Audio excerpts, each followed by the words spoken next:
sit down. Thank you. Thank you, thank you. Okay. Welcome everyone to our wonderful dialogue this morning with an American hero, and I'm very proud to say a Texas hero.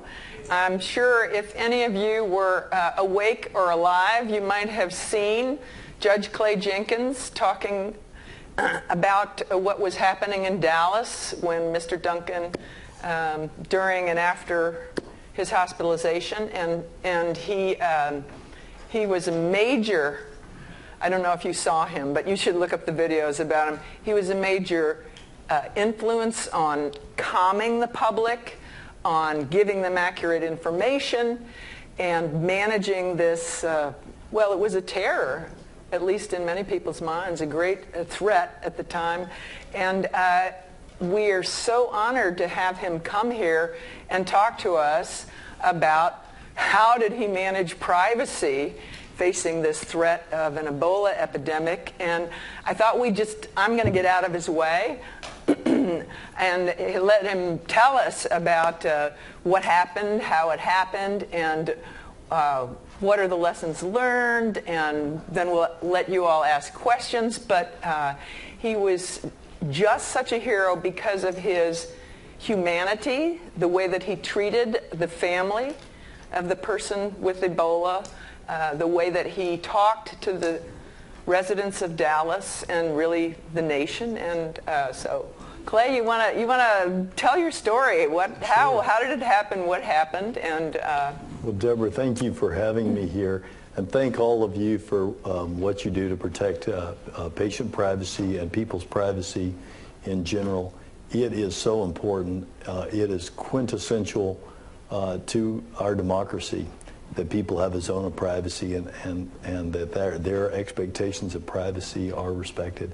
We've seen unprecedented infringements in people's privacy just over the last few years, and we need people who will speak up for privacy, and you're doing that. And I think the term of American hero is not one we should throw around too freely, but I think you are heroic in what you're doing, and I want to thank all of you. Thank you, Deborah, for your work and for having me here. Let me preface explaining what a Dallas County judge is. It's a unique thing to Texas. Of course. So I'm not a judge. I don't wear a robe, and I don't preside over people's court cases. It's a vestige of the Old West, where the person who was in the highest elected official in a county was called the judge, and that allowed the judge to do things like hang people in the old days, and settle all sorts of disputes, and run a budget, and basically, run the town or run the county. And Texas is a strong county system. We have strong city managers for cities, what we call weak mayors, and we have some great mayors, but the power rests in the city manager. And at the county level, there's an elected manager, and that's what I am. And so when matters of public health come about, the person who oversees that is the county judge. In large urban counties, and Dallas County is 2.5 million people, the county judge also serves as the director of emergency management, and I have other duties that are unique to the large area as well. So I was blessed in this situation to already have a pretty close relationship with the CDC. In 2012, we lost 19 people to the nation's worst West Nile virus epidemic. Mm-hmm. And it caused me to declare a state of emergency, to bring in airplanes, and to spray the entire county of Dallas with the CDC's help. Embedded in that team from the CDC that came down to help with that were Dave Daigle and Lyle Peterson, two names that somebody may want to jot down. Dave Daigle is, I think, the senior person for public relations or public information at CDC. Lyle Peterson, I believe, is still assigned to the White House. He is the lead person on infectious disease for the CDC. After that, Tom Frieden, who runs the CDC, and I had gotten to know each other, as we taught the model for West Nile virus in 13 after doing that in 12. And so that was good that we knew each other. My first knowledge of Ebola, and do I have any of my federal partners here? Any federal partners? Anybody? Good, let's talk about them. No, I'm kidding. My first knowledge was the day of, was the Tuesday. I can't remember the exact date. It was a Tuesday, and we got the test back. I called up to Washington. I think actually the first thing I did was call someone I knew in the White House who said they're putting together a CDC team. Your friend Dave will be on it, and we'll be there, at 9 o'clock, and y'all can all have dinner and figure this out. But the CDC is gonna take lead, and West Nile virus I had taken lead, and so I felt pretty reassured about that because I didn't know anything about Ebola. I hadn't seen the Dustin Hoffman film or anything, and. So they came down. The next day we had a meeting with Governor Perry, who, by the way, is, strangely enough, while I'm doing this, he's announcing for president, I think, simultaneously. But we had a meeting, and it was some congressmen and the mayor of Dallas, who I worked very closely with. And it was very, very clear that we had a disconnect between members of the team on the execution level, on the disease trace level. And nobody's doing anything wrong. There was just a real disconnect as to statutorily who was in charge and how we shared information. And so that was a real concern to me and Dr. David Lakey, who's also a name you should write down, who cares very much about privacy. David was the top health official in Texas at the time. He is now a professor at UT. And would be a wonderful person to work with on these issues, and dealt closely. He and I officed together at my EOC through this ordeal and was instrumental in the privacy issues. And so Tom Fried and David Lakey and myself had a phone call a couple hours after this meeting because we were all very concerned with the joint communications that appeared to not be set up. So to my shock, they told me that we should probably start an incident command structure, for those of you who know emergency management, and I should be in charge of that. And I pushed back on that and said, well, David, you're a doctor, Tom, you're a doctor, and I didn't even stay in a Holiday Inn Express, and I don't know if I should do this. But the idea that they had, and I think it's a good one, I think one of the things that we learned is local control works very well in these situations. Is people will trust you. They know you. They don't know us. And that would be true, I think, even if you had a place with 100,000 people, probably even more so, because in a place with 100,000 people, people would literally know one another. People know me from television largely, or radio, or print, but they know me, and they didn't know Tom, and they didn't know David. And your first response is also important because the first responders, the hospital CEOs, the others, they needed to know who was in charge. Amazingly enough, normally when we have an incident command structure, we have what's called the incident command in a box. And it's what it sounds like. You open it up, it tells you exactly what to do, you run a checklist. That didn't exist for Ebola. And so David and I literally on a whiteboard that night in my emergency operations center wrote it out on a whiteboard, which is never the way you want to deal with an emergency. But the things that we wrote out on the first night were securing Louise Troe. The man who died's name is Eric Duncan. His fiance's name is Louise Troe. There are 3 young men who are minors. I won't say their names, but securing Louise and the minors into a safer place than where they were. And we wanted to do that. We wanted to check on our trace. At that time, we thought that the disease trace was going to be contacts of Eric Duncan. Later, we found out it was mainly in the medical community with the contacts who had PPE or personal protective gear on. But the protocols would change literally like every 6 hours during this. The protocols would change.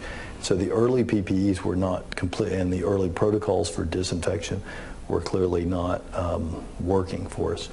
And we didn't know that at the time. We made a privacy decision, a very controversial one, the very first night, and that was we had a situation, and I'm not sure we made the right decision. I'll tell you that. But we made a decision the very first night because the information I was getting, I wasn't able to go to see Louise that night. It was too big of a mess, really, at that time for me to do that. But the information that we were getting from our state partners was that Louise and the children were non-compliant and were continuing to go to school, although we had requested that they not go to school, and that therefore they weren't there to get their temperatures taken, which in Ebola it's very important to get a regular temperature reading at regular times, because people begin to get a temperature before the onset of symptoms, and you want to isolate them and get them the care they need if that temperature begins to go up. And so a decision was made to do an order to keep them in the apartment until we could move them. The next day, you saw on CNN, if anyone remembers, the unintended consequences of that order. Almost immediately, you're fighting two things in any emergency. Right now, I've got a state of an emergency going on at home right now, a flood, and so you're flooding, and I've lost 6 citizens to the flooding. So you're fighting two things always. You're fighting the underlying cause, and you're fighting fear. So our first responder community immediately wanted to know the names of every contact trace. But by that night, Dr. Kumar, who's another great guy that you may want to talk to at some point, who headed up the CDC's team before Lyle got there on the disease trace, he and Wendy Chung who was the county's epidemiologist, had come up with 117 people that we were tracing.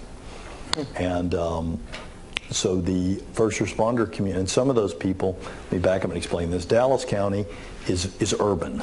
There's only 6,000 people that don't live in a city.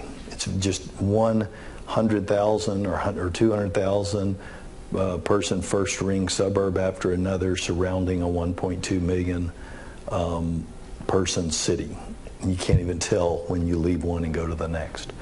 The surrounding counties allow people to have more yards, and so a lot of people that work in Dallas live in these surrounding counties. There's about 7 million people in the whole metropolitan area. So the first responders in the surrounding counties, the first responders in my community said, well, Judge, we want to know where these people are. And the way that works in Dallas County is I consider people's request and then give them basically a decision. And my decision was no. You don't need to know that, because a contact of a contact can't get you sick, and we're not going to have news cameras outside of people's house because they rode in the same ambulance with Eric Duncan. And we already had a problem, I think, as Deborah and I were talking about yesterday, that despite the fact that the protocols are that we just talk about patient 0, we had this man's name, Eric Duncan. I had the district attorney go on the news and say that he was looking into prosecuting Mr. Duncan because he believed that Mr. Duncan might have known that he had Ebola coming over here and might have lied on some paperwork to come here, and therefore might need to be prosecuted for risking other people's lives. Now, he and I were close friends, and I was able to talk to him about that, and he backed away from that position, but that would not have occurred had we kept Mr. Duncan's health information private. And so as Mr. Duncan struggled for his life, we had these other things going on. We had people within my own government. So the county judge is similar to a mayor and a city council. You got commissioners. Each commissioner has about 675,000 residents that they see, and there's 4 of them. They all wanted a list of these people's names, right? And then, of course, as you're doing your disease contact trace, a few people would fall off, but mostly because we're trying to get a complete picture, we're adding to that list. So that list swelled up to about 300 people, at one time. We were able to drop those people off pretty quick, but it swelled up pretty big. What we ended up coming up with, which I think is a national model, and I'll send you all the law which just passed in Texas, because we came up with this, and I'll be honest with you, we didn't have a law at the time. This is one of the few times there was a lot of tension that's been reported. I don't want to talk too much about it because it is kind of, I don't like to talk about what's happening inside the EOC, but the Vanity Fair, some people have talked about it. Some of the embedded reporters from the New York Times have talked about it. Governor Perry and I didn't always see eye to eye. Governor Perry was a great partner during this. The law in Texas puts me in charge, puts him in a secondary role, but he was a great partner. And we didn't always see eye to eye on these privacy issues, particularly when it came to the first responders. And so in an effort to resolve that, what we came up with was I would enter an order. I've got some very broad powers in an emergency to allow the name only of the person to be, and their address to be embedded by up to 3 people at for each city. They're in their IT department could embed them if we had a person. So for instance, in the town of Plano in Collin County, they gave us the names of the people who would know the health information. They would know Judy Smith, age 49, the last 4 digits of her social, and her address. We would put that in their system. It would ping their system if there was, say, a domestic violence call or a medical emergency at Miss Smith's house. And then that's the only way the first responder would know. So if he didn't have to go to Miss Smith's house, he would never know that she was there. And that balance with the first responders, I finally got comfortable with it. My executive staff was pretty much apoplectic because we were about to have a mutiny amongst the first responder community.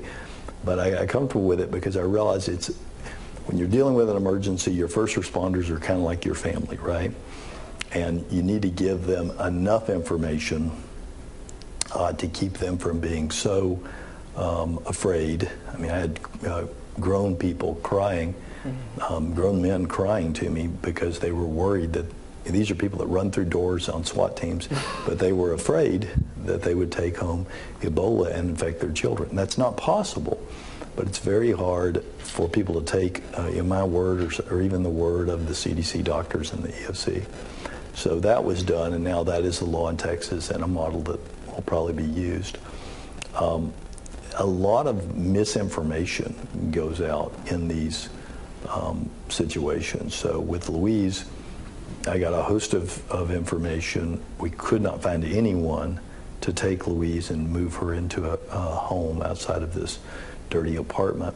So I went to her apartment to apologize to her at night, and I had been told that there was illegal activity, that perhaps this was a house of prostitution, all sorts of misinformation. And so when I went in, the night before, you may have seen us move her in a truck, but the night before that I went in to apologize because we couldn't move her. And what I saw was a woman sleeping on a couch cushion with a blanket from the Salvation Army on the floor in a dirty apartment. All the furniture had been moved into one bedroom. The 3 young men were sleeping in the other bedroom. The only thing left in the whole house was a picture of Jesus praying in the garden. And I talked to her for about 10 minutes, and it was very easy for me to see this was a person with dignity and with an incredible amount of grace, dealing with an untenable situation, and afraid and horribly disrespected. When I walked in the door, floodlights from 300 yards away, from news cameras, flooded the door. The 13-year-old had to put a towel over his head to open the door because he didn't want to be seen by those cameras. And it gives you an idea of the sort of breach of privacy that these situations can have. I think the lessons learned from this, the takeaway was we had 2 nurses get sick. Some of their private information spilled out. There's actually there's been a lot of lawsuits. that have been settled against the hospital. There's still one pending by one nurse who is upset because her allegation in the lawsuit is that she was filmed again without her knowledge and consent while in a state of fighting Ebola by one of her caregivers, and also the workplace safety issues with getting Ebola in the first place. I don't want to comment too much on the lawsuit. I really can't do that, but you get very close to these people, and I do love that nurse very much. And I love the other nurse, and I love Louise and those three young men and all the people who worked on this. So I wish them all the best. But I think what we learn from this is words really matter. Leaders, and you're all leaders, leaders can either set the table for reason and compassion, or they can incite fear and anger and panic. Ultimately, the community is the one that responds, but it's very important how you set the tone for that. When in doubt, follow the science. If the science is, public health and infectious disease, follow that. Anytime you hear a leader say they're doing something out of an abundance of caution, they're screwing up. That's what that means. Okay, you don't do things out of abundance of caution because there is there's concentric circles, right? So without getting too much into conversations between leaders, I did some television about Casey Hickok at the time that Casey Hickok was in a tent. Casey Hickok is a nurse who was stuck in a tent up here, and was able to have a good discussion with Governor Christie, and I think he made the right decision in letting her go. But the concern of Casey Hickok and the concern of the privacy for these doctors is if we invade the privacy, or if we quarantine unnecessarily outside the realm of science, doctors who are willing to treat Ebola or go overseas to fight Ebola, then there are less people that are able to do that. If I'm a doctor and I've got 2 months to give, but with the quarantine you take me away from making money for 4 months, then maybe I can't make it over. And what ends up happening is you end up having more Ebola, more death, and more chances of visiting your town. So we felt like that was very important. We had one other thing I'll tell you within the zone of privacy, and then I'll take any questions you may have. We had a homeless man who was very unhappy that his name got out there. But we recognized right away with the homeless man, and I told the first responders, these guys are, especially the police guys, are very much, and this is for anybody in public health or anybody in these, you just need to realize this. Think about your first responders. You get a flat tire. Firefighter pulls up behind you. What are you thinking? You're thinking, great, they're going to help me change my tire. Policeman pulls up behind you. What are you thinking? And I can say this because I'm from a police family. I got a badge. What are you thinking? You're thinking, what did I do? I just had a flat tire, right? So the police are always like, let's get these guys and secure them, and we'll put them in jail in an infirmary, right? Well, that's exactly the wrong thing to do, right? Because this homeless person had some issues that caused him to be homeless, and if it's very likely that Ebola or some other communicable disease would spread amongst people who are without a home and are harder to find. And if not in Dallas, perhaps in Cincinnati or New York or Washington, D.C. And so the way we treat this person is going to have a ramification on a disease outbreak that could happen somewhere else. So we found the person, put them in a hotel. That didn't work out too well because of the press. Eventually shut down a wing of the Presbyterian Hospital, the place where the Ebola outbreak was treated, and they had their own wing of the hospital for a time, and just tried to treat everybody the way that we would want our own families treated. And I think by doing that, people were able to come forward. There was a time, which I didn't necessarily agree with, but it was another time when we had to work with everyone. The city of Dallas was very upset when they found out that Amber Vinson flew in an airplane. I don't know if you remember this, but we had a nurse that flew in an airplane. I was very upset by that as well. And so they wanted some restrictions on our healthcare professionals. And the professionals were upset about those restrictions, understandably. These are about 70 people who had treated the folks. But because they knew we were in their corner, and because they'd seen others treated with respect, we were able to have a meeting. It was a tearful meeting. I had doctors and nurses, crying in the meeting. But they rallied together. I think one important thing to remember when you're dealing with healthcare professionals is they don't need to be treated like suspects. They need to be treated like people who have made a career decision to give their lives to helping other people. And they really stepped up and followed these protocols so that they would come into the hospital twice a day, or at least once a day at home on Skype. They'd take their own temperature, and then once a day they would come in to take their temperature at the hospital.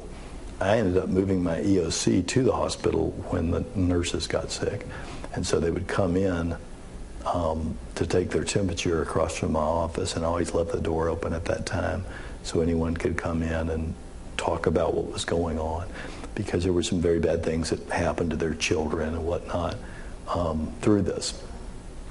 And but we treated everyone like we would want to be treated, got through it, and kept everyone's privacy relatively intact. I'm sure there are things we could do better, and I'm open for questions or suggestions on what those would be. Do y'all have some questions?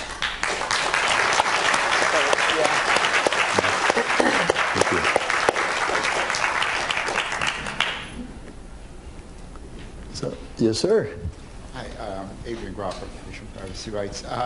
That's a very, very interesting and moving. Thank you very much for being so clear. You were put in a role of making privacy decisions, privacy czar or whatever, for that period of time. And the question I would have is, and you made a point about local control and trust in that context, do you see, to the extent that we are going to have a privacy infrastructure, not necessarily European style, but the way they're trying to do it in the EU, do you imagine that we could have that kind of role at a local or at a community level, that there could be a privacy officer within, not necessarily a county level, but at some relatively local level, rather than thinking of that role, which you played temporarily, being a federal or national scale role? I think the closer you get government to the people, the better chance you have of government working. The thing that in this last legislative session in Texas, there was a move to take public health away from my position and put it in the governor's position. Ooh. And that bill failed. I'm a Democrat. The legislature is 2/3 Republican. And despite that fact, and despite the governor thinking it was very important to put it on his agenda, both houses of the legislature killed the bill. And I think they did that because what they recognize is if people's rights are not protected at the local level, you can fire your mayor or your county judge. You can't fire a person in a state agency with your votes in your little county or city. You certainly can't fire a person in a federal agency in Washington with your little county or your little city in Texas or Delaware or wherever you are. And so government is most responsive when it's at the local level. And so I would definitely be in favor of us having those all the way down. A federal privacy office, state privacy offices, and some local privacy office that answer to people that voters can fire. Hi, thank you. Oh. Thank you so much. I was wondering, and maybe, Deborah, you said this in your intro, but I think I walked in just after that, but how did Mr. Duncan's name first get get out, like the original privacy, whatever, leak? And then is there anything you want to talk about, just about subsequent to those events? There were some federal, I think federally led, and then states could exceed them, restrictions, quarantine, and monitoring of the health workers returning, or actually anyone flying in from the 3 most affected West African countries. So I just thought you might want to talk about those as well. Okay. So the first question, the hospital released the name. Someone at the hospital released the name. I think if you, for the first 40 hours of this outbreak, I was unable to do any press or talk to anyone because I was in the EOC. I asked my friend and partner in all this, the mayor of Dallas, Mike Rawlings, to do that. If you notice Mike's comments, for those first 40 hours, he referred to them as patient 0. And then after I was able to do press for about the next 20 hours, I referred to them as patient 0. And that was intentional because we were upset that his name was released. Mm-hmm. After that, I began to referring to him as Eric Duncan as he was taking a turn for the worse, and I got to know Louise and see the humanity. I never got a chance to meet Mr. Duncan, but see the humanity in the person, and because it was nationally reported, referring to him by name. The protocols at the airports have been changed. That was a question. The second one was airport protocols. I'm sorry, go ahead, ask that second one. Once people get home, once they've traveled from one of those countries, they have to either be monitored or, in some cases, quarantined. So what we do, we have and we came, helped come up with this in Texas. David Lakey and I pretty much sat down over a cup of coffee and just made this up, and then ran it past some people at the CDC. The CDC's was a little bit more restrictive than ours, and I think now the CDC has kind of gone with that Texas model. But if when I say if the healthcare worker or the traveler has a known exposure, like a needle stick, then they are self-quarantined, like Dr. Spencer was up in New York. If it's anything below... Oh, he was not. Well, after he showed symptoms, didn't they self-quarantine him in his house, or was he? After he showed symptoms, he was sick and he was treated at Bellevue. He was treated at Bellevue. Okay. So before symptoms, we self-quarantine those people only. Others are given suggestions about where they can, where it would be more preferable for them to travel, and decisions that they need to make. We take their temperature twice. Once by Skype, if they have that capability, and most of them do because they traveled overseas, so they have that ability. If they don't, then we send people to their homes to do it for them twice. And then we send workers out to do it once. We changed our protocol so that it was 101.5 is when you brought someone in for a test. Ours is now. We found Amber and Nina at 99.5, and that was David's idea to do that. And it really helps to get it that early when the disease load is down. And so we continue to do that. Today we have people who we are monitoring, I think 2 or 3 who we are monitoring in the area because with 7 million people, effectively Dallas County also does the monitoring for the surrounding, for everybody in the 7 million people. Sometimes Tarrant County will do a little bit, which is where Fort Worth is, but mostly it's up to us to do it. So that's been done.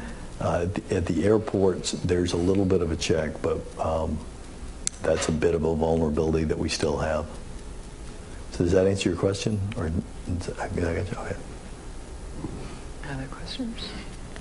And we don't, by the way, we do not release anyone's health information. The New York Times and Dallas Morning News just reported that they found out about 12 people that were hospitalized for a series of days with this that the news didn't know about. There's actually more that the news doesn't know about, but there was no reason for them to know that. Right. Because these people didn't have Ebola. Yes, sir. Excuse me, Bill Yasnoff, Health IT Consultant. You mentioned that there really wasn't a playbook for you in the Emergency Operations Center to deal with Ebola. So, and you had to develop one. Now that you've done that, have you codified that? Is it available to other people? How is it being disseminated? So is there a mechanism so that next time this happens, someone like you will have more guidance? It's partially codified. Harvard had just released a study on the disease tracing aspect of it. DARPA is looking at some things on it. There's some various recommendations. There's been what's called a hot wash, which is right after it happens, after action. But the full after action hasn't been done. I think a lot of what we learned it's been, well, yes, it has been codified and is in the process of being improved. That's what I should say, because they used it in New York and New Jersey and a couple of other places that turned out to be negatives. They went ahead and opened up an EOC and opened that box up. But it's not as complete as I'd like to see it. So, I'd like to ask one question. Yeah. In future Ebola epidemics, are all the patients' names going to come out? Like it seems like they have with the few people that came over, in New York and so forth. The names, shouldn't that be? Isn't that a principle of public health with infectious diseases that is to try to keep the restrictions? And I understand how difficult it is in a hospital when typically all of the nurses, all of the physicians, virtually all of the clinical staff and sometimes administrative staff all have access to all the patient data. So it's easy to understand how it could have leaked. Sure. It's almost impossible. I think the answer to that when it's healthcare workers is, as a practical matter, yes, it will. Because it's almost impossible, or might be truly impossible to keep that a secret. Okay. Given that, you take the situation with Eric Duncan, you had 72 people that were in and out of his room, right? Mm-hmm. They all know each other. They work together. Mm-hmm. They're allies with one another. When one of them goes into the hospital, they all know it. And then their significant others know it, and so on and so on. So it's almost impossible. With Nina Pham, I remember with Nina, they called me, I think it was 11:30, and I was just about to go to sleep. And they said, we have a positive, it's a nurse. And so I said, well, I'll be there in about 30 minutes. And so I called Mike Rawlings, who's our mayor of Dallas, and said, I'm going to go up there. This is what happened. He said, do you want some company? And I said, yeah, I guess so.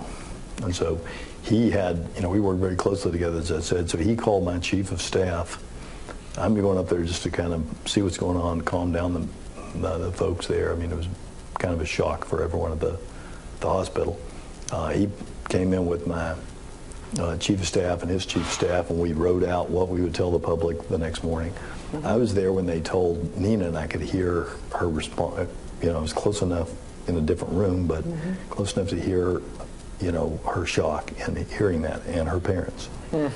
And so about 4 o'clock in the morning, I said to Mike, I think I need to go talk to these parents now.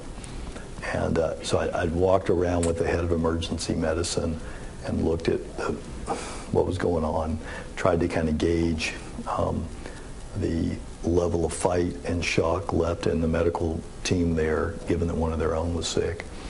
And so I went to talk to the parents, and they were comfortable, made sure that they were comfortable. Here's what we're planning on doing at 7 o'clock local time. We'll, explain this to the public. Are you comfortable with your daughter's, name being used? Yes, we are. So didn't find that out from Nina, but, found that out from them. We still didn't use their daughter's name, I don't think, that morning. The press found it out anyway. With Amber, I didn't have the opportunity to have that conversation with her because by the time her plane landed, the news already had that. But we tried our best to, keep those things private. I will say that, I don't want to speak about lawsuits, but these two nurses were heroic people. I talked to them pretty regularly while they were fighting for their lives on Skype. I think some of the news of Nina being more concerned about her dog than herself, probably, as people have heard those stories. But it was a time when, their privacy was, very precious to them, and they did not want to be, filmed. When I give talks now, there is one picture when I use it with Amber's permission. Amber is the nurse that flew. And it's a picture that someone took of Amber in her hospital bed, and I believe she was, after she'd left Dallas. And I say this is, a picture of what, Grace under pressure looks like. Because she's, smiling, has a brave face, and, you feel incredibly close to all of them. Amber and her husband texted me from their honeymoon suite, and I texted them back, this is not what you're supposed to be doing right now. But, just feel an incredible closeness to them. Feel very honored that I was able to, be a part of what we went through with them, because they're all exceptional people. And I think the people at the hospital, the doctors who were treating and the nurses and the people in the C-suite at the hospital, we're all very much trying to do their best. I think it's impossible to do things perfectly, and I'm sure we all have things that we would do differently. But what I tried to encourage people at the time of Ebola, and even now when we deal with these aftermath of these privacy situations that were not ideal that came from that outbreak. The villain in the outbreak is Ebola. The villain in the outbreak is not the hospital, not anybody, not Eric Duncan. If you want to get mad at somebody, get mad at Ebola, but don't get mad at the people that they were doing the best that they could. Yes, ma'am. Yes, I wanted to thank you for coming. I'm Lily Coney. I work for Congresswoman Jackson Lee, but I also am a good friend of Deborah Peel, who's worked with patient privacy for a number of years. And your grace, I'm from Beaumont, Texas, so She's I know about. She was Jackson right? Lee. Yeah. I knew she was a Texan. But your grace and your calmness, I think, was something that struck me, because you weren't planning to be in the middle of a media storm with a crisis, with something that you only saw in maybe movies, versus what you went through and what you learned. The thing that I've noted about government is that you can do drills and practices and all of these things, but they remain pretty much in people's heads and in a binder that goes on the shelf. From your experiences, have you thought about helping to develop drills or step-through plans that others who may be in your situation can sort of begin to think about? Because the situation with Ebola it's a highly contagious disease, which is something that can occur whether it's an H1N1 outbreak of some type or some other kind of emergency, to deal with not just the patients, but the medical staff, the importance of privacy, the importance of the things that you did in order to maintain as much focus by the people who needed to be on point, the first responders. Have you been approached to do anything like that to help others try to plan in advance what they would do if they're faced with similar circumstance? Yes, I have. In fact, I just did one for all the emergency managers with the state of Texas, with TCQ, mostly involving like a fracking emergency or other things, but training about leadership in those situations on Tuesday. And for those who aren't Texans, TCQ is the Texas Commission on Environmental Quality that deals with earthquakes and fracking and oil spills and things that train derailments. In Texas. These sorts of matters. I have spoken in other states about this, and my top emergency manager, who served as the incident commander, sitting at the front of the table executing. If we said hire a cleaning crew to clean up this house and move these people, he would execute that. And so, although I'm not able to go as many times, I know he's been to Oregon, Maryland, Quantico, some other, Florida. I think he's going to North Carolina in a couple of weeks, so we are doing that. Let me say one thing about Congressman Sheila Jackson Lee, since you work for Sheila Jackson Lee. This somewhat unrelated matter that we did, there were some children that were stuck on our border from other countries, and we offered to house 2,000 of them in Dallas County. Mm-hmm. And it was intensely disliked by a lot of people that were picketing in my yard and all sorts of foolishness. I went down to the border to see the children, and that day with the chairman of the Homeland Security Committee, Brian McCall, and a whole group of others, and Sheila Jackson Lee was there. She was the first, had members of Congress saying, you're going to be accused of being, well, all sorts of bad things. She was the first member of Congress to show support and help change the tide. President Obama credited the people, not me, but the people of North Texas for changing the conversation from some security and disease threat on the border to children made in the image of God who needed help. And Sheila Jackson Lee was a huge help in that. She changed that conversation in Houston, which is the Houston metro area, which is the second largest metro area in Texas. So she's a hero of mine. I appreciate you being here. Well, if there are no more questions, I think the judge may have to catch a flight. Gotta. Is that right? Nobody else? Or we're just in awe? Isn't he amazing? He's amazing. Thank you very much. Thank you all. Thank you so much. Thank you so much.